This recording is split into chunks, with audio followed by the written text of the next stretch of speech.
मध्य प्रदेश की जनता नहीं करती। खबरें जारी रहेंगी, पहले लेते हैं एक छोटा सा ब्रेक।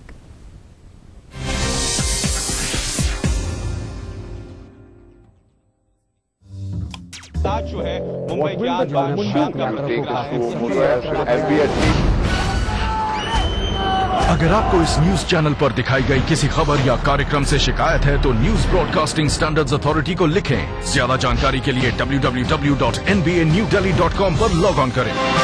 खबर अब जिंदगी का हिस्सा है, इसलिए खबरें वही हों जो रोज नींद से जगाए अलार्म बनकर, गरम चाय की तरह तरोताजा करे हर सुबह और तैयार करे दिन भर के लिए। सुप्रभात मध्य प्रदेश, हर सुबह 7 बजे। कार्यक्रम के सह प्रायोजक हैं जेपी सीमेंट, अंदर से सॉलिड। हृदय रोगों के इलाज की विश्व स्तरीय सुविधा अब जबलपुर में ही उपलब्ध। चट्टानों सी मजबूती, खरे सोने की quality, Birla gold cement. DGR, आइए चले एक बेहतर कल की ओर। राजनीति कोई भी हो, घटना कैसी भी हो, खुलासा सिर्फ सेंट्रल हॉल में। खबरों पर जानकारों से बेबाक बात, गपशप, सियासी सवाल, राजकाज और सुर्खियां एक ही प्रोग्राम से देश, समाज और राजनीति की पूरी तस्वीर देखिए। सेंट्रल हॉल, सोमवार से शुक्रवार रात 8:30 बजे और 11:30 बजे ईटीवी के सभी हिंदी चैनल्स पर। कार्यक्रम के सह प्रायोजक हैं जेपी सीमेंट, अंदर से सॉलिड। हृदय रोगों के इलाज की विश्व स्तरीय सुविधा अब जबलपुर में ही उपलब्ध। चट्टानों सी मजबूती, खरे सोने की quality, Birla gold cement. DGR, आइए चले एक बेहतर कल की ओर।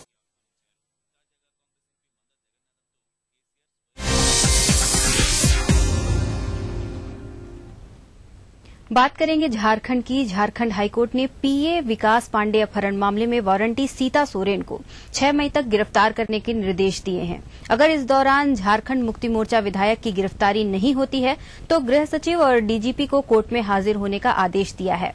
वहीं दूसरी तरफ कोर्ट ने हॉर्स ट्रेडिंग मामले में दायर सीबीआई की स्टेटस रिपोर्ट पर नाराजगी जाहिर की है। कोर्ट ने सीबीआई को निर्देश दिया है कि 6 मई तक चार्जशीट दाखिल करे।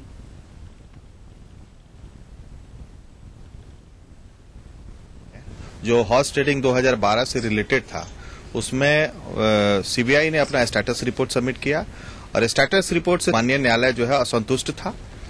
माननीय न्यायालय का कहना है कि जनवरी से हम लोग टाइम लेते रहा है सीबीआई और आज जो है 4 महीना बीत गया, अभी तक चार्जशीट इसमें नहीं हुआ, तब इनको 6 मई तक टाइम दिया गया है। और दूसरा मामला जो सीता सोरेन का था उसमें कहा गया है कि किसी भी हालत में 6 मई तक अरेस्ट करें और नहीं अरेस्ट करने के केस में director general police, DGP Jharkhand और होम सेक्रेटरी दोनों पर्सनली प्रेजेंट रहेंगे कोर्ट में उस समय एफिडेविट के साथ।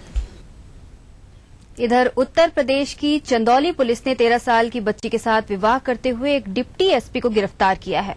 गिरफ्त में आए डिप्टी एसपी का नाम प्रद्युम्न सिंह यादव है, जिसकी उम्र 50 साल है। आरोपी रायपुर सचिवालय में सिक्योरिटी ऑफिसर के पद पर तैनात है। आरोपी पुलिस ऑफिसर की ये दूसरी शादी है। बताया जा रहा है कि आरोपी की पहली बीवी की 1 साल पहले मृत्यु हो चुकी है। आरोपी की पहली बीवी से एक बेटी भी है जिसकी उम्र 30 साल के आसपास है। विवाह चंदौली के बलुआ थाना अंतर्गत हो रही थी। उसी समय सूचना मिलने के बाद जैसे ही पुलिस मौके पर पहुंची आरोपी भागने लगा, लेकिन वहां मौजूद मीडिया ने आरोपी पुलिस अधिकारी को धर दबोचा। वहीं इस मामले में लड़की के पिता का कहना है कि उसके परिवार की माली हालत खराब होने की वजह से वो ऐसा कर रहा है। फिलहाल पुलिस ने मामला दर्ज कर जांच शुरू कर दी है। जिनसे आप शादी करा रहे थे उसकी पूर्व में भी 2 शादी हो गई और आपकी बिटिया की 2 गुनी उम्र की उनकी बिटिया है। ऐसी बात नहीं है, हमको तो बताए लोग की 45-42 की उम्र है। गलत बात है। अभी उनके फादर पूछिए, उसके यहाँ से उसको पूछे जाते हैं। अभी कहाँ जा रहे हैं आप? अभी मैं जा रहा हूँ थोड़ा आगे तक। आप दूल्हे हैं, आपने ये जानकारी नहीं उठानी चाहिए कि वो माइनर है कि नहीं माइनर है। मुझको तो आप फिर यहाँ से अचानक निकले चले जा रहे थे, माला फेंक रहा है और सब कुछ उतार रहे हैं। गर्मी के कारण मैं इसको बोल रहा हूँ, मेरे को गर्मी लग रही, मेरे को चुप बैठा थोड़ी देर फिर आता हूँ। सूचना मिली थी कि एक व्यक्ति की एक नाबालिग बालिका के साथ एक विवाह हो रहा है, जिसकी सूचना पर पुलिस ने वहां जाकर के एक व्यक्ति को गिरफ्तार किया है और वो जानकारी करने पर यह पता चला कि वो लड़की की आयु भी जो है उनको वर्ष 99 की पैदाइश है, 14 वर्ष उसकी उम्र है लड़की की। इनके खिलाफ मुकदमा पंजीकृत करके कार्रवाई की जा रही है और इसके बाद एक रिपोर्ट जो है वहां इनके संबंधित विभाग को भेज दी जाएगी। अभी बात करेंगे यूपी के एटा की, जहां महिला आयोग की पूर्व सदस्य और प्रदेश की बाल कल्याण समिति की सदस्य सुजाता वर्मा की गोली मारकर हत्या कर दी गई है। हत्यारे घटना को अंजाम देकर मौके से फरार हो गए। फिलहाल पुलिस मौके पर पहुंच गई है और मामले की तफ्तीश शुरू कर दी है।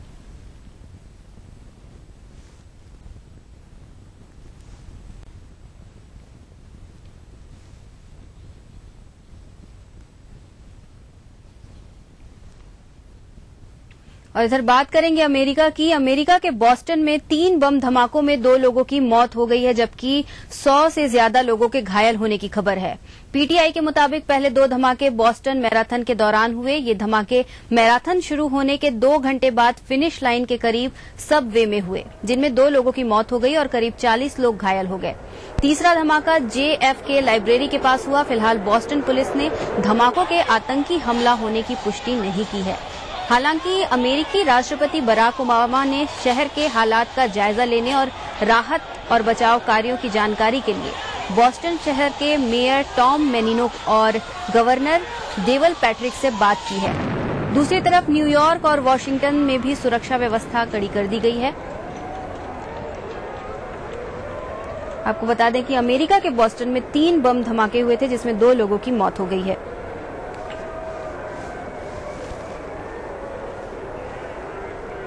तो आपको बता दें कि अमेरिका के बॉस्टन में 3 बम धमाकों में 2 लोगों की मौत हो गई है, जबकि 100 से ज्यादा लोगों के घायल होने की खबर है। पीटीआई के मुताबिक पहले 2 धमाके बॉस्टन मैराथन के दौरान हुए। ये धमाके मैराथन शुरू होने के 2 घंटे बाद फिनिश लाइन के करीब सबवे में हुए, जिनमें 2 लोगों की मौत हो गई और करीब 40 लोग घायल हो गए। तीसरा धमाका JFK लाइब्रेरी के पास हुआ। फिलहाल बॉस्टन पुलिस ने धमाकों के आतंकी हमला होने की पुष्टि नहीं की है।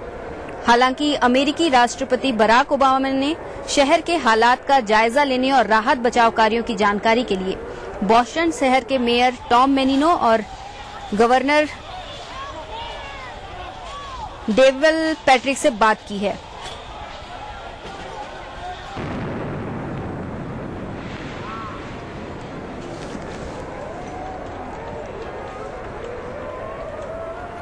और बता दें कि धमाकों के बाद अमेरिका में जो सुरक्षा व्यवस्था है उसे बढ़ा दी गई है। 3 बम धमाके हुए थे यहां। मैराथन में फिनिश लाइन के पास हुए थे 2 धमाके और जो तीसरा धमाका था वो JFK लाइब्रेरी के पास हुआ था।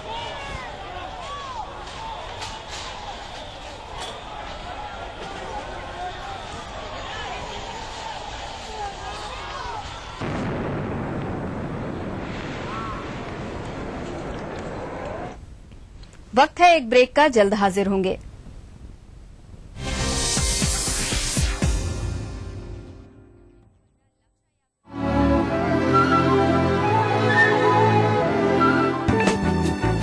सुबह की किरण नहीं तो सुबह कैसी, सवेरे गरम चाय की चुस्की नहीं तो ताजगी कैसी, खबर ताजा नहीं तो सुबह की खबर कैसी। इसीलिए देखिए सुबह सवेरे ताजा खबरें, सुप्रभात छत्तीसगढ़ में हर सुबह 7:30 बजे। आवारा हूँ या गर्दिश में हूँ, आसमान का तारा हूँ। लेके पहला पहला प्यार भर के आंखों में कुमार, जादू नगरी से आया है कोई जादूगर। ये रातें ये मौसम नदी का किनारा, ये चंचल हवा, कहा दो दिलों ने कि मिलकर कभी हम न होंगे जुदा। भूली बिसरी गीत देखना ना भूलिए।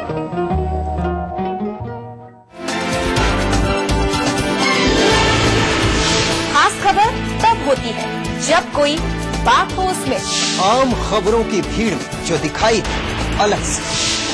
ऐसी ही खबरों को हम चुनते हैं और दिखाते हैं खास खबर।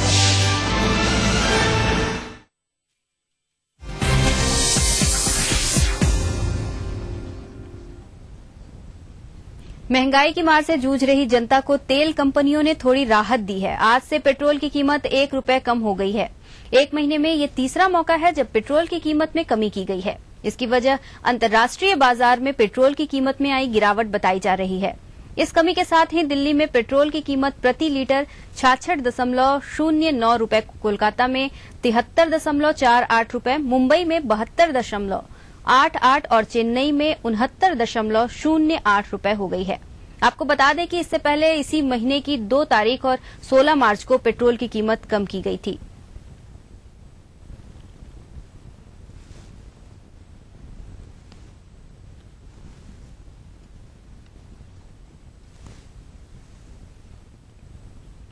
उपराष्ट्रपति हामिद अंसारी और ताजिकिस्तान के राष्ट्रपति इमोमाली रहमान ने सोमवार को द्विपक्षीय सहयोग, सुरक्षा और सीमा पार आतंकवाद के मुद्दे पर चर्चा की। दोनों नेताओं ने इस बातचीत को काफी सकारात्मक बताया है। साथ ही भारत ताजिकिस्तान ऊर्जा, चिकित्सा, सूचना प्रौद्योगिकी और शिक्षा के क्षेत्र में भी आपसी रिश्तों को मजबूत करने पर सहमत हुए हैं। इस वार्ता में इस बात पर भी सहमति बनी है कि भारत ताजिकिस्तान में लघु और मंझोले उद्योग स्थापित करेगा। प्रतिनिधिमंडल स्तर की इस वार्ता में क्षेत्रीय सुधार, सुरक्षा, खासकर अफगानिस्तान के मसले पर भी गहन चर्चा हुई। दोनों देशों ने क्षेत्रीय शांति किस तरह से कायम हो, इस पर खास चर्चा की। बातचीत में अफगानिस्तान में अमेरिकी सैनिकों की वापसी और तालिबानी आतंकियों की बढ़ रही गतिविधियों का मसला छाया रहा। In our talks, I emphasized India's commitment to our strategic partnership. We have agreed to strengthen our relations further in the energy sector, information technology, health, education, and in the establishment of small and micro industries in Tajikistan. We discussed cooperation on security issues as well as in countering cross-border. 1993 Mumbai blast मामले में arms act के तहत दोषी पाए गए संजय दत्त ने supreme court से appeal की है कि उन्हें आत्मसमर्पण करने के लिए थोड़ा और वक्त दे दिया जाए। सोमवार को संजय दत्त ने इस बाबत सुप्रीम कोर्ट में याचिका दाखिल की है। 1993 मुंबई ब्लास्ट से जुड़े मामले की सुनवाई करते हुए कोर्ट ने उन्हें आर्म्स एक्ट के तहत दोषी पाया है और इस साल 21 मार्च को 5 साल की सजा सुनाई। कोर्ट ने उन्हें 4 हफ्ते के भीतर आत्मसमर्पण करने को कहा था। उसके बाद संजय दत्त ने एक प्रेस कॉन्फ्रेंस कर कहा था कि वे कोर्ट के फैसले का सम्मान करते हैं और तय समय पर वे आत्मसमर्पण करेंगे। वहीं प्रेस परिषद के अध्यक्ष काटजू ने एक बार फिर संजय दत्त का बचाव करते हुए कहा कि उन्होंने जो माफी की अपील की है उसमें यह भी कहा गया है कि जब तक संजय दत्त की माफी की अपील पर कोई फैसला नहीं हो जाता है तब तक उन्हें जेल नहीं भेजा जाएगा।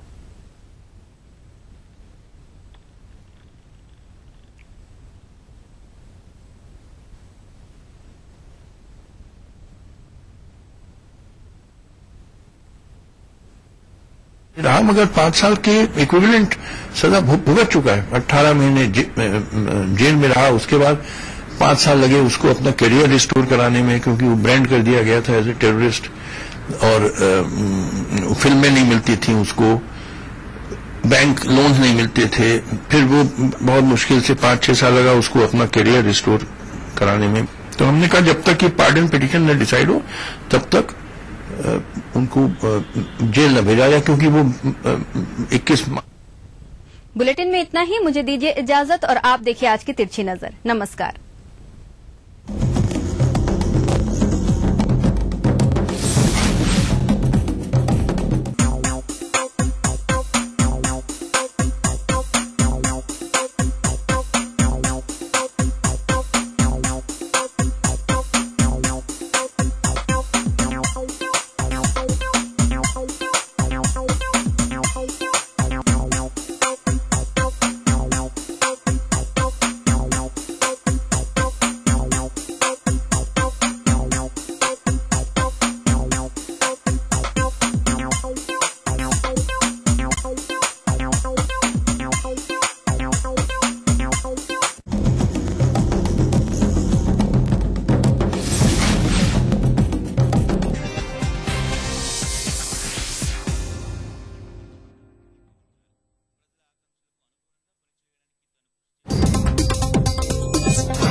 ईटीवी के सभी प्यारे दर्शकों का योग मंत्र में स्वागत है।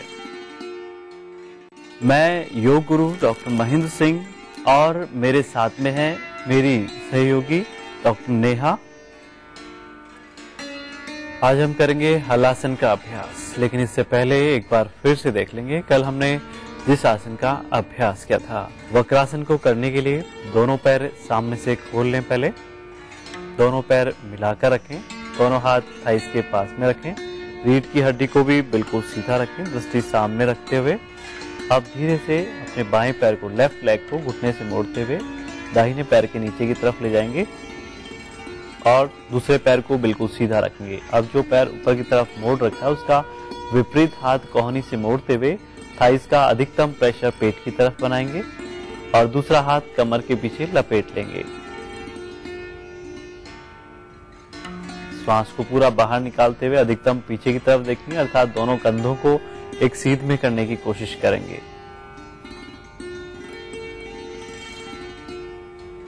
कुछ सेकंड्स के लिए फाइनल पोजीशन में बने रहें, रिलैक्स करें। इस तरह से बदल बदल के करेंगे। अपना दाहिना पैर ऊपर की ओर उठाएं, बायां पैर नीचे की तरफ और जो पैर ऊपर की तरफ उठा हुआ है उसका विपरीत हाथ कोहनी से मोड़ते हुए थाइस का अधिकतम प्रेशर पेट की तरफ बनाएंगे।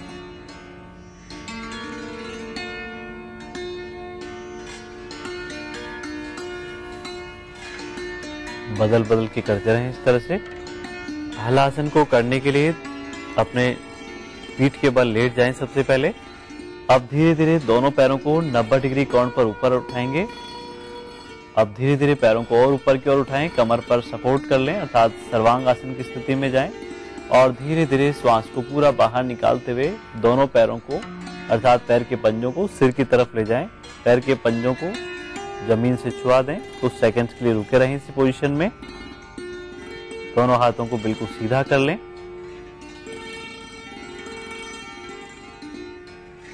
और जब वापस आएंगे तो बिल्कुल धीरे धीरे दोनों हाथ कमर पे टिका लें और बिल्कुल धीरे धीरे कमर को जमीन पर रखेंगे और पैरों को बिल्कुल आराम से रखेंगे। घुटनों से बिना मुड़े हुए रखें पैरों को आराम से और एड़ियों को गिराएंगे नहीं, ध्यान रखें। एक बार फिर से देखेंगे। दोनों पैरों को धीरे धीरे 90 डिग्री कोण पर उठा लें इस तरह से, पैरों को बिल्कुल सीधा रखते हुए अब धीरे धीरे दोनों पैरों को पीछे की तरफ ले जाएं, अर्थात सर्वांग आसन की स्थिति में जाते हुए धीरे धीरे श्वास को पूरा बाहर निकालते हुए पैर के पंजों को जमीन को टच कराने की कोशिश करें। फाइनल पोजीशन में कुछ सेकंड्स के लिए बने रहें और जो खिंचाव अपने पूरे शरीर में हो रहा है, लोअर एब्डोमेन पे हो रहा है, रीढ़ की हड्डी पर जो हो रहा है उसे महसूस करते रहें। श्वास की गति सामान्य रखें, अर्थात मुंह बंद रखते हुए श्वास नाक से लेना, नाक से छोड़ना। पैरों को बिल्कुल सीधा रखें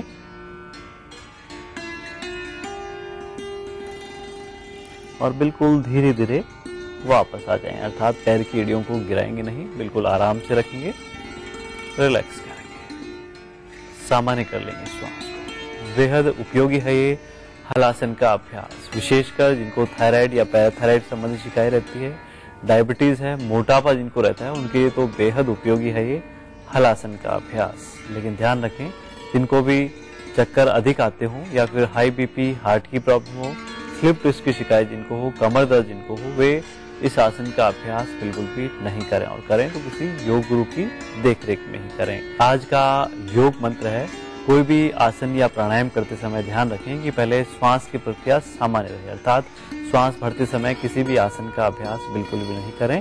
जब श्वास की गति बिल्कुल सामान्य रखें तभी किसी आसन का अभ्यास करें। तो आज के लिए बस इतना ही। कल हम फिर हाजिर होंगे एक नए योग मंत्र के साथ। तब तक के लिए नमस्कार।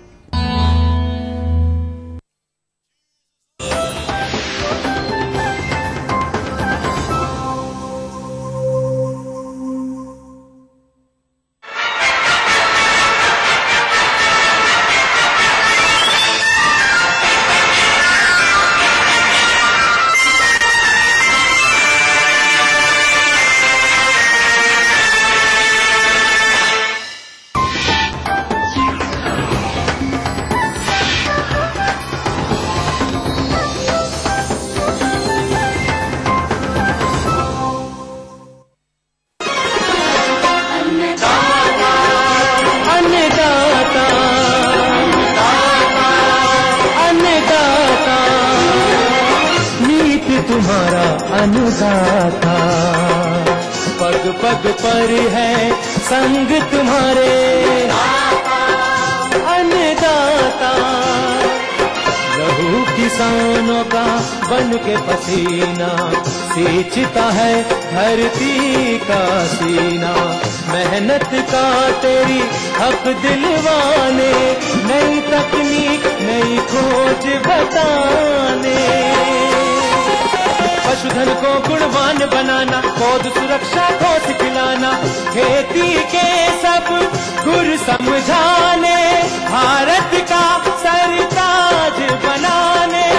आठों पहर है संग तुम्हारे अन्नदाता, अन्नदाता।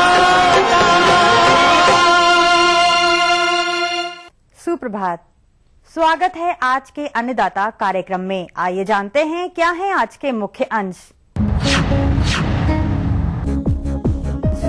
ब्रायलर पालन, एक सफल मुर्गी पालक का अनुभव।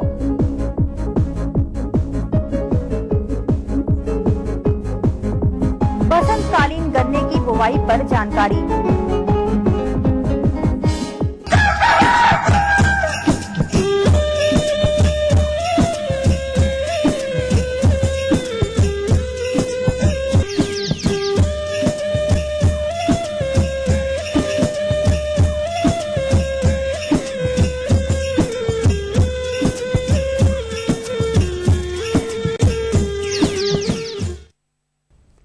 कृषि में बढ़ते जोखिम एवं मौसम की अनिश्चितता के चलते हमारे अनेक किसानों का रुझान अन्य कृषि सहव्यवसायों की तरफ बढ़ रहा है। इसके अंतर्गत यदि मुर्गी पालन की बात करें तो अनेक किसान भाई एवं बेरोजगार युवक मांस उत्पादन हेतु ब्रायलर पालन अपनाए हुए हैं, लेकिन इसमें अपनाए जाने वाले प्रबंधनों की जानकारी के अभाव में इस व्यवसाय से उतना लाभ नहीं ले पाते हैं जितना कि मिलना चाहिए। आइए मिलते हैं ऐसे ही एक मुर्गी पालक से। जो ब्रायलर फार्म डाला है, इससे मुझे यूँ कहिए कि मैं 10,000 रुपया पर मंथ के हिसाब से अपनी इनकम निकाल लेता हूँ।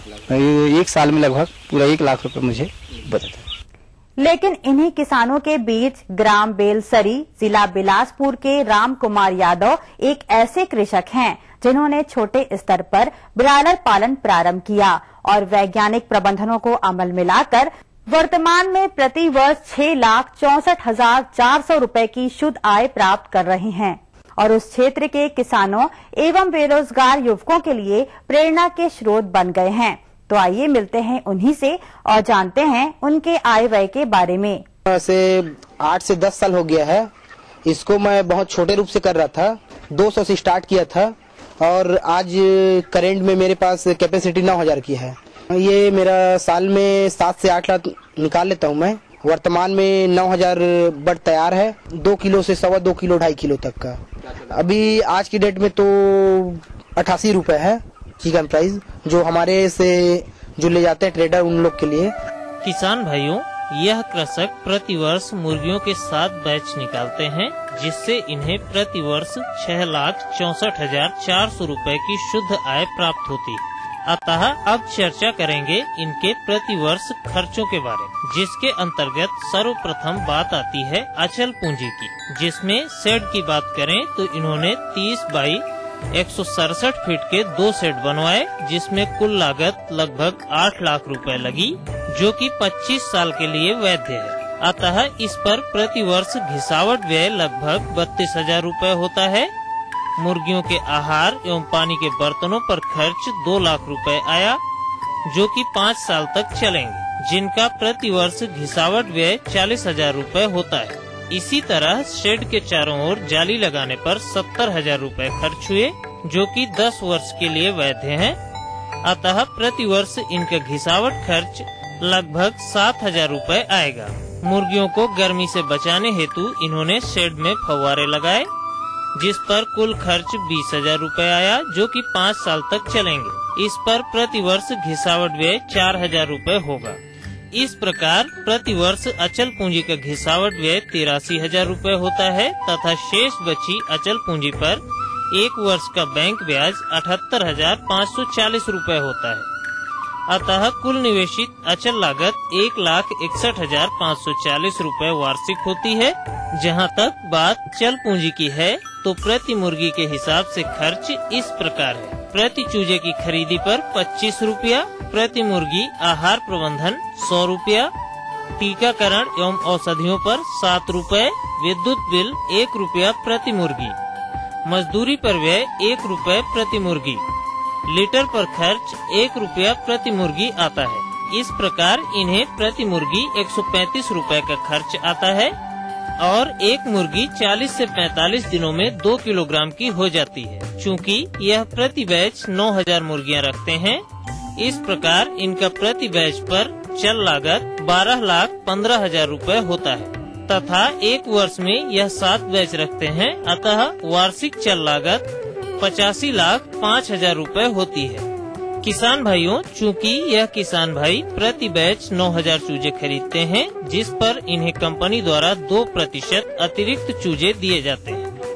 अब यदि इन चूजों में हम 5% मृत्यु दर मान लें तो प्रति बैच में लगभग 8,730 पक्षी रह जाते हैं, जिसे यह किसान भाई 154 रुपए प्रति पक्षी के हिसाब से बेचते हैं और इन्हें प्रति बैच से लगभग 13,44,420 रूपए की आय होती है। अतः एक वर्ष में 7 बैच से कुल आय 94,10,940 रूपए होती है।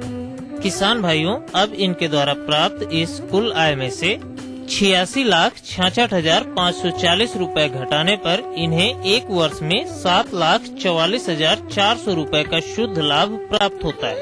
अब अगर इसमें से भूमि का किराया 8,000 रूपए तथा प्रबंधकीय व्यय के रूप में इन किसान भाई की स्वयं की मजदूरी 72,000 रूपए वार्षिक और घटा दें, तब भी इन्हें एक वर्ष में 6,64,400 रूपए का शुद्ध वास्तविक लाभ प्राप्त होता है।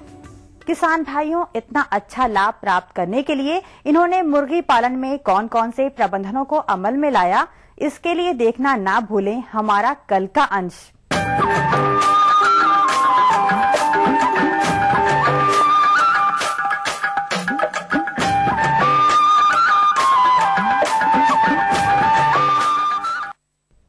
व्यावसायिक फसलों की बात की जाए तो गन्ना हमारे प्रदेश की प्रमुख व्यावसायिक फसल है और हमारे जो किसान भाई गेहूं कटाई के उपरांत गन्ने की बुवाई करना चाहते हैं तो वे इस समय बुवाई कर सकते हैं। साथ ही जिन किसानों ने गन्ने की पौध तैयार कर रखी होगी वह भी उनका रोपण कर सकते हैं, परंतु देखने में आता है कि गन्ने की बुवाई हेतु सही तकनीकियों का अनुपालन न करना, बुवाई की उचित दूरी का ख्याल न रखना, बिना उपचारित एवं रोगग्रस्त बीजों एवं देरी से बुवाई कर देना देखा जाता है, जिसके परिणाम स्वरूप गन्ने का कम जमाव या अधिक सघनता के कारण रोग एवं कीटों का प्रकोप एवं शस्य क्रियाएं करने में बाधाएं देखी जाती हैं। अतः इस प्रकार की फसल से अंत में अधिक लागत खर्च के बावजूद भी कम लाभ की प्राप्ति होती है। तो किसान भाइयों, यदि आप भी बसंतकालीन गन्ना की फसल लगाना चाहते हैं तो कौन कौन से वैज्ञानिक पहलुओं को अमल में लाएं, इन्हीं सब बिंदुओं पर जानकारी दे रहे हैं एक कृषक लक्ष्मी पटेल। तो आइए मिलते हैं उन्हीं से। गन्ने की बुवाई विभिन्न परिस्थितियों जैसे सामान, जल भराव क्षेत्रों तथा क्षारीय भूमि आदि में की जाती है। सामान्य दशा में सभी कारक उचित मात्रा में उपलब्ध रहते हैं। इसी दशा में शीघ्र पकने वाली